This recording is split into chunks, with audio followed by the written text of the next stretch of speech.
Hello મિત્રો, જય માતા, જય દ્વારકાથી. સ્વાગત છે ફરીવાર એક મારા નવા રેસીપીના વિડીયોમાં. તો આજે આપણે લઈને આવ્યા છીએ શિયાળામાં કાંટાવાળા રીંગણનું રેસીપી લાવવાના છીએ.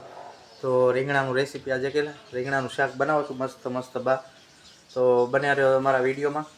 અને કેવી રીતે બને છે રીંગણાનું શાક, દેશી શિયાળામાં સ્પેશિયલ બનતું કેવી રીતે શાક બનાવવાનું છે સંપૂર્ણ માહિતી મળશે આ વિડીયોમાં. અમારા બા પણ બનાવશે શાક, કેવું આંગળા ચાટીને ખાઈ જાય એવું મીઠું મીઠું. તો બન્યા રહેજો, અમારા વિડીયોમાં સંપૂર્ણ માહિતી મળશે. Bye bye.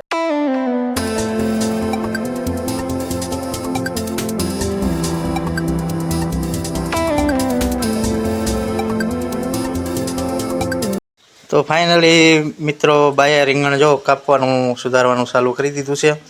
બા રીંગણા કાપે છે, જોઈ શકો છો મિત્રો. બા રીંગણાનું શાક છે આજ? હા, રીંગણાનું શાક કરવાનું છે. તો કાંટાવાળા રીંગણા છે અને રીંગણા કાપી લીધા છે, કાપવાના છે, જોઈ શકો છો. રીંગણા તમે ખાલી જુઓ, મોરપીસ રીંગણા છે, મસ્ત છે ને રીંગણ, એક નંબર રીંગણ છે. એકાબીજાને કાંટા વાળી દેવાનો એટલે કોઈ આપણે એમ થાય ડક લાગે એવા રીંગણનું શાક બનાવવાના છે. જોઈ શકો છો બા બનાવે છે. જો પાણી બા કેમ નાખવું પડે આમાં? કાળા પડી જાય ને રીંગણા, એટલે મોળતી વખતે પાણી નાખવું પડે એમ. તો બા રીંગણા જો કાપે છે અને એમાં પાણી લઈ લીધું છે. અને આ બાજુ તમે જોઈ શકો છો ઘૂઘરા વણીને મૂક્યા છે.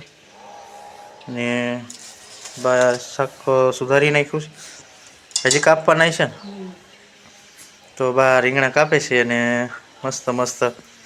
તો શેકલીકી બના રહેજો, વિડીયોમાં સંપૂર્ણ તમને માહિતી આપશું. અને રીંગણા કઈ રીતે વઘારવાના અને મસ્ત મસ્ત શાક બા કરશે, ગામડાની રીતે વઘારશે મસ્તીનું શાક. તો બના રહેજો વિડીયોમાં. ચાલો મિત્રો, ફાઇનલી મિત્રો આપણે રીંગણાનું શાક એટલે કે સુધારી નાખ્યું છે અને ટમેટા પણ સુધારી નાખ્યા છે. અને લસણવાળું મરચું આમાં ખાંડવાનું છે ને બા? તો જોઈ શકો છો તેલ મૂકી દીધું છે. તો મિત્રો આપણે તેલ મૂકી દીધું છે અને એમાં રાઈ ઉમેરી નાખી છે, હિંગ પણ નાખી દીધી છે, જીરું નાખ્યું છે. હવે રીંગણા નાખશું. રીંગણા નાખી દીધા છે આપણે, જોઈ શકો છો મિત્રો. તો હાવ ઇઝી રીતે વઘાર્યું છે, દેશી રીતે, જોઈ શકો છો મિત્રો. મરચું નાખ્યું છે, લસણનું આપણે જે દેખાડ્યું હતું એ લસણ ખાંડીને નાખ્યું છે, હળદર નાખી છે, જોઈ શકો છો મિત્રો. મીઠું પણ નાખી દીધું છે. બધી રીતે હાવ મિક્સ કરી લીધું છે. અને તપેલું લીધું છે, તપેલામાં વઘાર્યું છે ને કે કુકરમાં હોય. તો દેશી મસ્ત શિયાળુમાં સ્પેશિયલ બનતું રીંગણનું શાક. તો મસ્ત રસાવાળું રીંગણાનું શાક બનશે આજે, જોઈ શકો છો મિત્રો. જો તમને આવા જ વિડીયો અમારા ગમતા હોય તો લાઈવને લાઈક કરજો. તો આપણે ટમેટાનું ને કોથમરીનું કટિંગ પણ નાખી દીધું છે, જોઈ શકો છો મિત્રો. હવે બરોબર મિક્સ કરી લેશે બા. તો રીંગણનું સ્પેશિયલ દેશી રીતે શાક છે. આવી રીતે કંઈક બા વઘારે છે રીંગણનું શાક. તો તમે કેવી રીતનું બનાવો છો? અમે આવા રીતનું બનાવીએ છીએ શાક.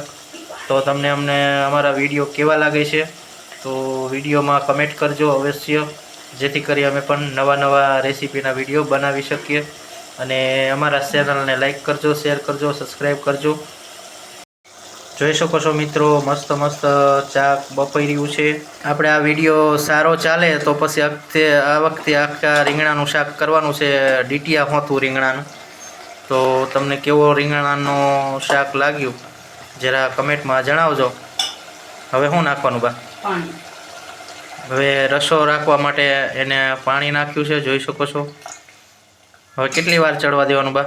તપેલામાં થોડીક વાર લાગશે. તપેલામાં વાર લાગે, કુકરમાં ઝટ થઈ જાય.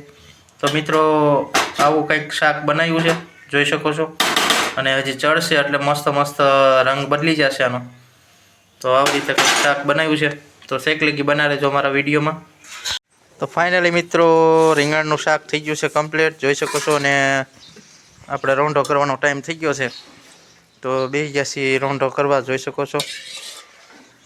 બાપુજીને બા બેસી ગયા છે, ભાંટા મારે છે, જોઈ શકો છો.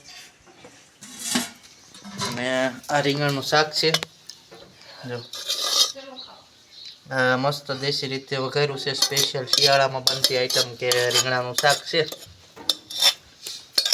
મોઢામાં પાણી ત્યાં આવી જાય એવું શાક બનાવ્યું છે મસ્ત મસ્ત બની ગયું છે રાયતા અને મસ્ત રાયતા મરસા પણ છે બાજરાના રોટલા છે અને આમાં પણ સાઈઝ છે અને બધું તૈયાર થતું જાય છે તો આવી હતી કંઈક રીંગણાનું શાક બનાવવાની રીત તમને કેવો વિડીયો લાગ્યો સારો લાગ્યો રાયતા છે રાયતા મરચા તો મિત્રો આવો હતો આજનો અમારો રેસીપીનો વિડીયો તો ગામડાની દેશી રસોઈ કહેવાય એવા જો ગામડામાં ફળિયામાં બેઠા બેઠા હવે રોંઢો કરશું તડકે બેન તો હાલો તમારે પણ જમવા તમારે શું કહેવાય લંચ ટાઈમ કહેવાય ને હા અમારે લંચ કરે અમારે રોંઢો કરે બપોરા તો ચાલો મિત્રો વિડીયો સારો લાગ્યો તો લાઈક કરજો શેર કરજો સબસ્ક્રાઈબ કરજો અને બના રહેજો અમારા નવા વિડીયો સુધી ત્યાં સુધી બધાને જય માતાજી જય દ્વારકાધીશ હર હર મહાદેવ બાય બાય